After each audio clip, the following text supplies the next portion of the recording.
Season of Mastery released a few months after TBC Classic had dropped as an alternative for players who didn't wish to go down the path of expansions once again. These servers aim to answer many common points of feedback for Classic and to offer a somewhat different experience the second time around. And though these servers have recently closed as per their planned 12-month life cycle, Classic as a game has been seeing a huge uptick in players, both on the era servers as well as those taking on the hardcore challenge. Now more so than ever, it feels like we're hitting a real second, reignited interest to head back to Kalimdor and the Eastern Kingdoms and get stuck in some good old-fashioned grinding. Today I want to talk about why Classic has seen this rise in interest now, the positives and negatives to take away from seasonal WoW so far, and the possibilities for what the future of seasonal servers may hold. So then, Classic WoW, once again for the third time now?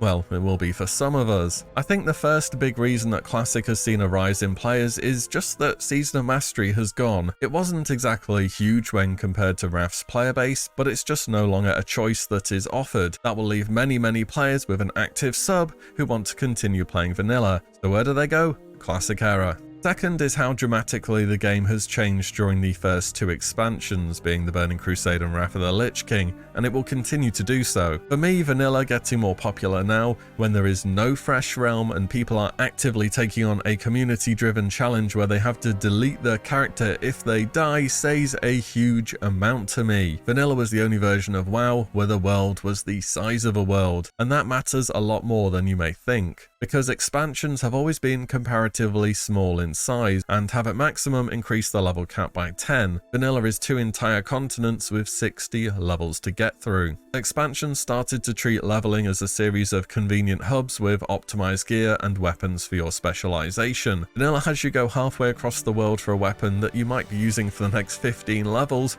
because it's just that much better than anything else. And expansions assumed that we are level cap and that there's people who need to catch up. During TBC, elite questing was removed from vanilla, as well as XP required to hit level cap lowered. In Wrath it was lowered even more, and then we had heirlooms and the LFD. Well, in original Wrath we had LFD anyway. In Classic there is nothing to assume. You start at level 1 just as everyone else does. The game isn't afraid of you taking months to hit level cap because there is just that much to do and see in the world before you hit level 60. And back in the day it was not uncommon at all to see players with weeks and weeks of playtime for their first level 60. That meant something. In short, expansions have started to push you more and more towards playing the end game as the main content. Classic does not do that, and I think that makes it really stand out. Third reason for Classic's growth is when MMOs are popular, they get more popular because they are more popular. There has to be some kind of word or phrase for this. I'm going to call it popularity weaving. If you see people on Twitch, recommendations on YouTube, other people in your guild and so on, all on hardcore, and then you think to yourself, wait, aren't they just ghost towns? I thought no one played there. Then you go log into a starter zone on a hardcore server, it's gonna be a big surprise. It's not even just the hardcore starter zones either. Try Orgrimmar or Stormwind on the big clusters like Whitemane or Firemore. You see a lot of people in the game, you get neuron activation, game looks alive, and you think, I'll try the game again then. Fourth, and something which I'll mention several times during the video, is the hardcore challenge. I've done a video on getting started on it already if you wanted some information. In short though, it's trying to get to level 60 without dying, and for a challenge designed around questing, it's surprisingly fun. Just as with the previous reasoning, leveling zones are full of people non-stop, but perhaps biggest of all, it makes you play WoW in a different way, where you're suddenly a lot more clueless about the game than you thought you were. Everyone thinks they have classic gameplay solved until a Defias Pillager does half your health in one fireball, or that one Son of Aragorn and Silverpine Forest catches you out. Hardcore puts a level of challenge back into the game, tests even the most experienced players' knowledge, and creates an environment where you are even more invested into your character's growth than normal. And the final reason as to Classic becoming more popular now is it's just different from raid logging. Many versions of WoW get into a raid log state after some time, and if raiding's what you like to do, that's fine. But feeling as though you have something to work towards is fun, and very much what MMOs are all about, so Classic Era is there for that demand at the moment. All these joined together have led to a situation where once dead servers are now seeing an organic resurgence, leveling zones are once again busy, auction houses packed with items, and endgame content restarting. And you would certainly hope that Blizzard has seen this growth over the past few months and have been cooking something up for Classic fans be it through seasonal servers or just a plain fresh. You know Holly Longdale, who joined Blizzard to work on Classic back in 2020? She used to be on EverQuest, where they had time lock progression servers. These are, would you believe it, near enough 1-year duration servers that work off different rule sets, such as randomized loot from similar level enemies, or holding player votes to decide when the next major content drop happens. EverQuest started their time lock progression servers in 2015, mind you, and they're still going to this day. And I think Seasonal Mastery for a first attempt did do a lot of things well, nerfing the boosting meta by making mobs in dungeons go CC immune after a while, more content available from launch such as the tier 0.5 quest lines and Diamol, easier to farm reagents and eventually extra crafting procs similar to how alchemy worked in TBC, lowering the cost of mounts to fit a faster leveling speed, removal of the debuff limit, and so on. There were negatives too though, for sure. Its launch date came a little too early for many who were already enjoying TBC and didn't quite want to go back to vanilla yet. The PvP ranking system was sped up through doubling RP gains instead of halving decay or any other system, meaning players were still forced into an unhealthy grind. On top of that, the PvP gear existing from the outset meant that hitting even rank 10 would unlock gear that surpassed the majority of items found in raiding content, which made 40-man raiding not feel as impactful. About raiding though, I have this idea there are two main groups of people who want to raid in World of Warcraft. There are those who want progression and those who want to collect loot. Classic all the way up to Ulduar has been a great game for loot collectors, and a poor one for progression enjoyers. The divide in difficulty between hard mode and normal has put up a barrier of above average performance needed to access the best loot. Trial of the Grand Crusader should be a step down comparatively, but expect ICC to be a step up once again, and then Kata will come along and completely blow everything out of the water. Retail, on the other hand, is a great game for progression, and not such a great one for loot collectors. Mythic raids are on a whole other level to anything you've seen in Classic, loot is personal, and at times it can feel much more down to RNG. And without ever dividing a raid's difficulty, I don't think you can have it be somewhat challenging. Whilst people did say time and again how easy Classic raiding was, maybe it was never about being hard, but just providing a place for you to press your buttons and collect some satisfying purple upgrades. Also, believe me, you don't want hard 40-man raids. Remember Wildstar? They did this. It's hard enough getting 20 people for Mythic. Getting 40 above average players is just not realistic for the majority. Can you imagine the guild poaching and having everyone to learn that one mechanic that can wipe the raid? Yeah, no thanks. I guess what I'm saying is that currently we're seeing a lot of people coming back to vanilla purely for the purpose of leveling content.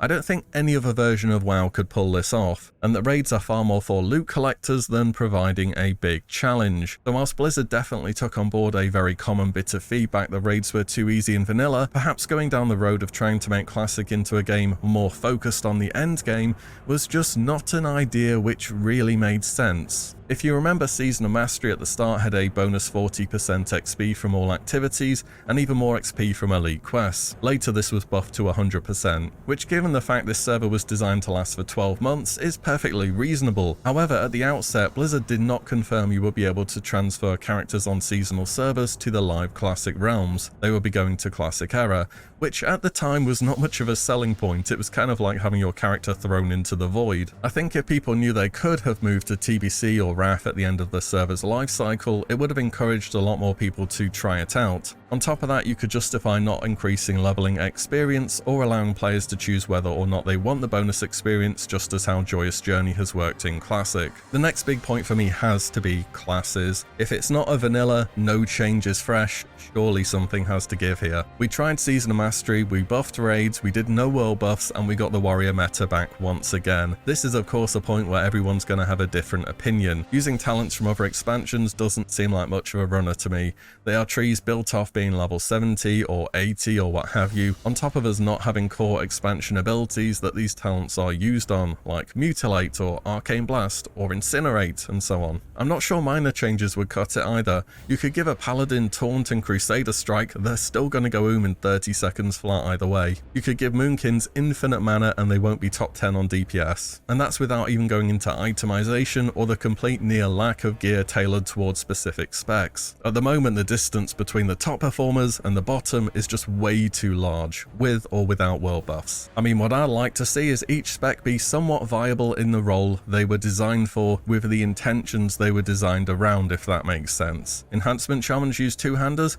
What if that was actually somewhat viable? Resto druids are designed around healing over time, but in Classic it's only really healing touch or regrowth. Can you make HOTS work in Classic? Individual spec tier may go a long way to help this, but then most of your 40-man raid wants tier from bosses that drop a couple of pieces. In Season of Mastery, they did start making bosses drop more loot after some time had gone by. Maybe this is just a simple solution to the potential issue. Adding tier would have another big bonus in that it creates new chase items and less wasted loot on a faster content cadence. Even if you brought a Shadow Priest to a raid, were they ever going to get the first mission there or the first Talisman of Ephemeral Power? Probably not unless they're the GM. It would have gone to a mage or something. If tier drops for a priest, it's going to go to a priest. Another thing to consider is world buffs. Do we bring them back? I think the Chronoboon was a really good solution to being forced into raid logging.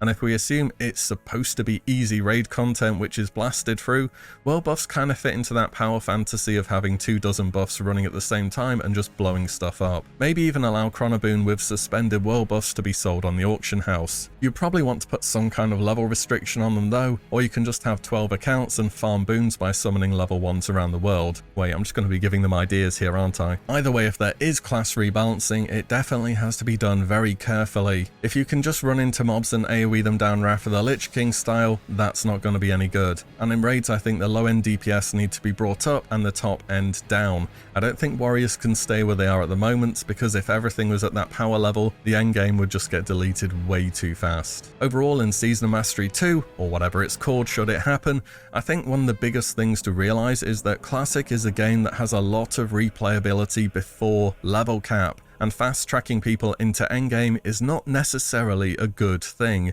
despite having an increased content cadence. I hope some class changes to adjust the meta and make more playstyles feel useful. I don't think raid content needs to try and be hard. Let people chase their gear and blast, and if there's gonna be world buffs, make them not terrible to get. Ranking and ranking reward availability both need a rethink. There were a lot of positives and learning points from the first season which can be carried forwards. You need to tell people you can transfer your characters to live classic realms right from the beginning. If there's going to be bonus XP, make it a choice the player can make individually. And hardcore mode has had a huge amount of influence on classic's population and is worth consideration too. Leveling a somewhat changed class on hardcore and working towards those modified talents or abilities would be super hype.